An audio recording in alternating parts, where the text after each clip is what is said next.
esta hora de informativos. Hoy, Nashville Electric Service anunció que se retrasaría hasta el 30 de junio la suspensión del servicio eléctrico para aquellas personas que todavía están atrasadas en sus pagos, como medida de supervivencia debido a que la ola de calor extremo que está azotando a Middle Tennessee está ocurriendo en el condado de Davidson y la zona metropolitana de Nashville.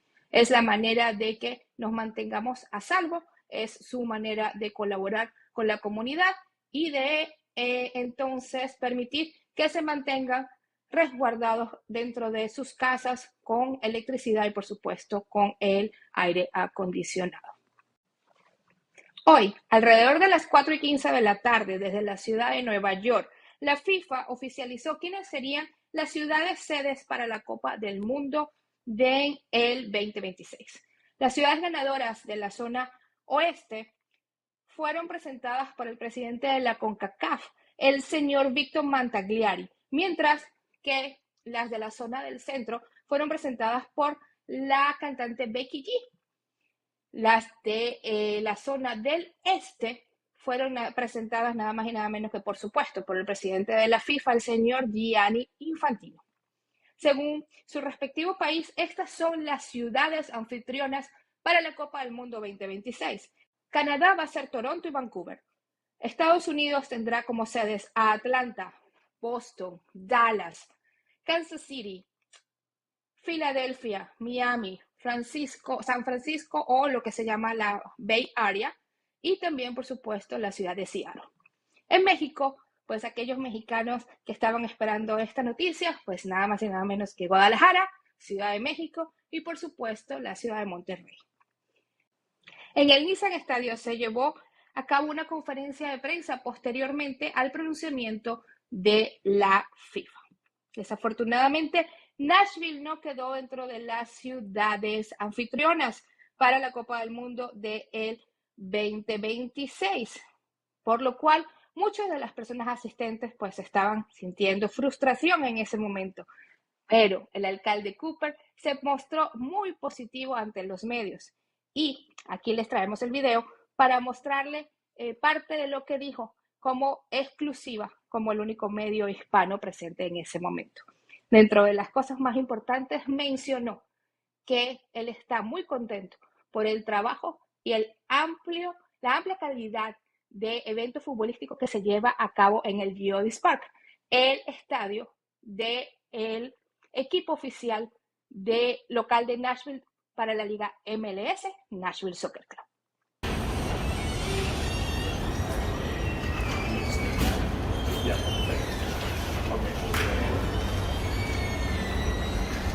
You guys want to do a quick statement from the air? Gather right here. Hey. Okay. We got about 2 minutes. I'll let you all get situated before he goes. Thank you all. Your lights on? Yes. So great.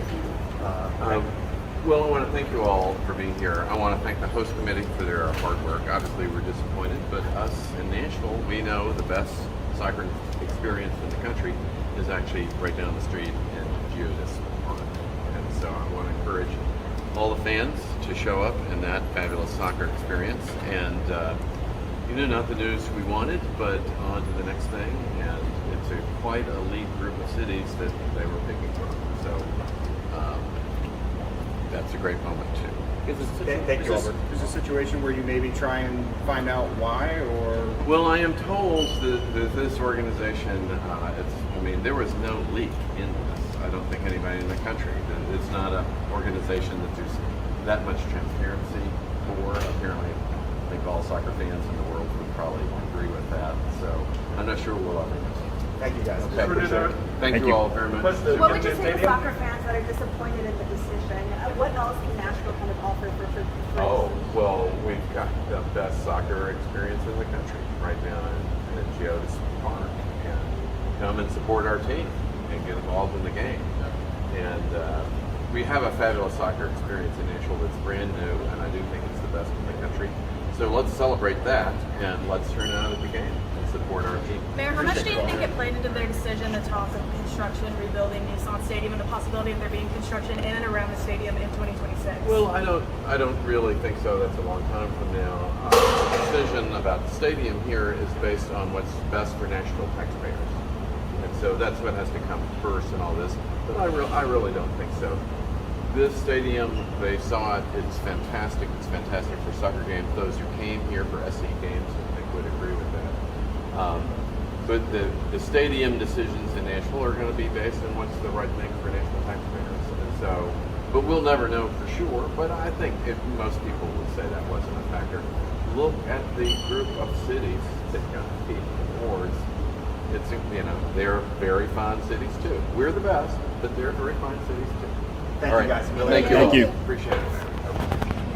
Posterior a la intervención del alcalde Cooper, el presidente del Nashville Conventions and Visitors Corp dirigió unas palabras a los medios, dentro de las cuales destacó que están profundamente decepcionados por la respuesta de la FIFA, pero que ellos están claros en que Nashville era la ciudad más pequeña dentro de todas las que estaban nominadas.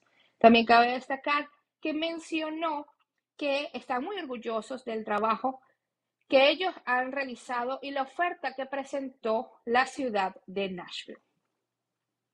También mencionó que nunca se sabe en qué consisten realmente las decisiones finales que toma la FIFA, pero les dio la oportunidad a ellos, le dio las gracias a ellos por la oportunidad de poder competir.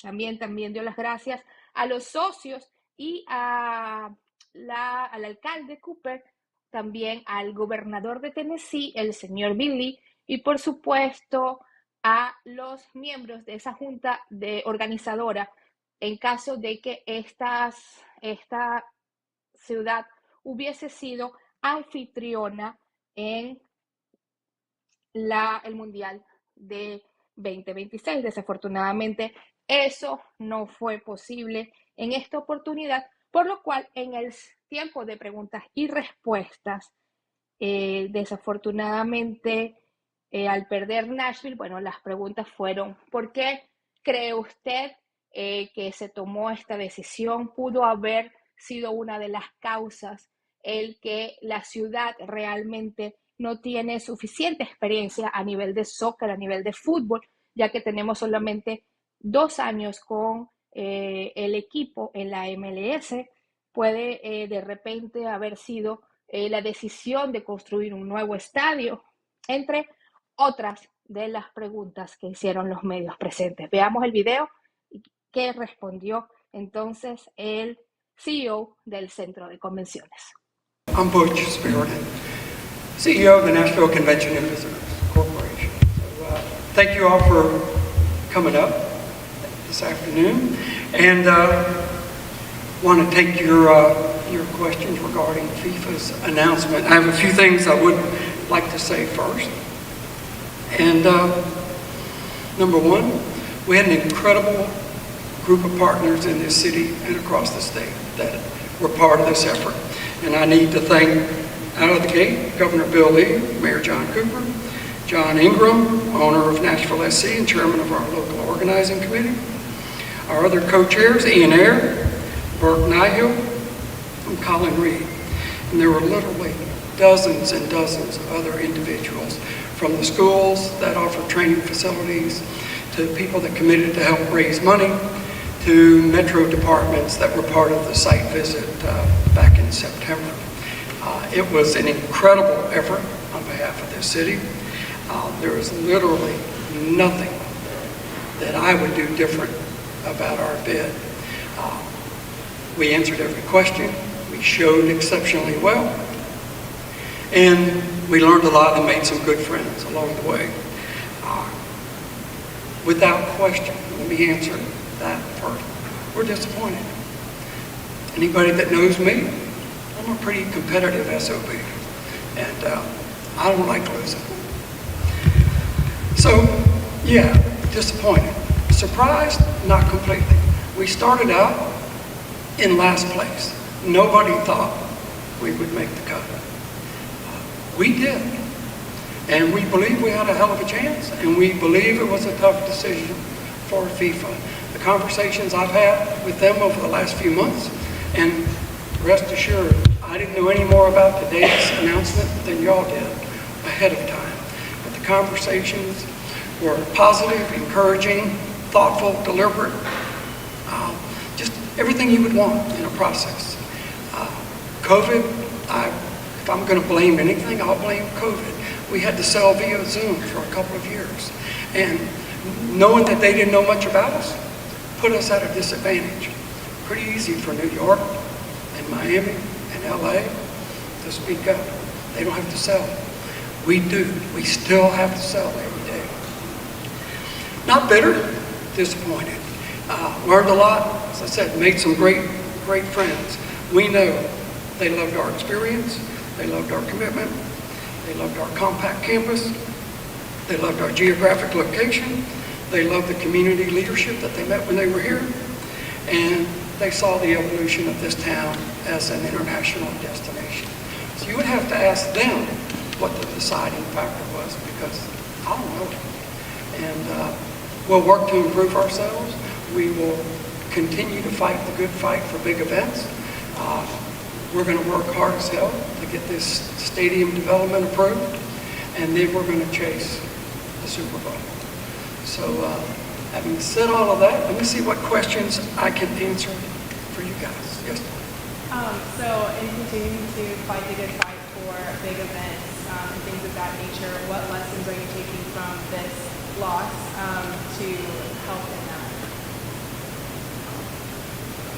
I think the question was, what lessons do you learn from a loss like this? Having lost as part of the U.S. bid in 2022 to Qatar, we learned a lot. And the number one lesson is take nothing for granted. Don't assume anything ever. And I don't think we did, but this reinforces it, because I know the feedback was extremely positive throughout our process. And we answered every single question they did. So, you know, if you look at most of the cities that were picked, Atlanta has a pretty nice new stadium. And they love working with the Titans. Let me emphasize that. They love the experience of doing soccer games here. And we have the best NFL soccer field in the country. So no blame to the stadium, but if you look at SoFi Stadium and at Mercedes-Benz Stadium and the Cowboys, you kind of get a little bit. San Francisco has a new stadium. That's maybe a lesson that I take away from that, but I don't blame anything here.